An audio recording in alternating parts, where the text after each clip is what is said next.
দুনিয়াতে যত অদ্ভুত অদ্ভুত প্রশ্ন সব আপনি মুসা আলাইহিস সালামের মাথা থেকে পাবেন। বিভিন্ন বিষয়ে আল্লাহরে প্রশ্ন করতেন। সাইয়েদনা মুসা আলাইহিস সালাম আল্লাহরে বললেন, আল্লাহ আপনি আমার এমন একটা জিকির শিখাইয়া দেন যে জিকিরটার শব্দ আপনি আর আমি ছাড়া কেউ জানবে না। দিনে রাতে সব সময় এই জিকির আমি করব, আপনারে ডাকবো, কিন্তু শর্ত হলো এই জিকিরটা জানবে শুধু আপনি আর জানবো শুধু আমি। আল্লাহ বললেন, মুসা পড়ো লা ইলাহা ইল্লাল্লাহ। মুসা আলাইহিস সালাম কয়, মাবুদ এটা তো জাতীয় জিকির, সবাই জানে। আমি তো চাইছি এক্সেলেন্ট একটা জিকির, কারো কাছে নাই, শুধু আমি জানবো আর আমি পড়বো।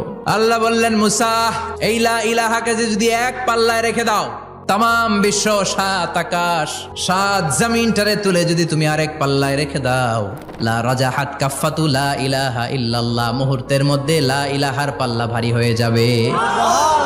ও মুসা, তুমি যতই এক্সক্লুসিভ জিকির চাও, লা ইলাহার চেয়ে দামি জিকির আমার কাছে নাই।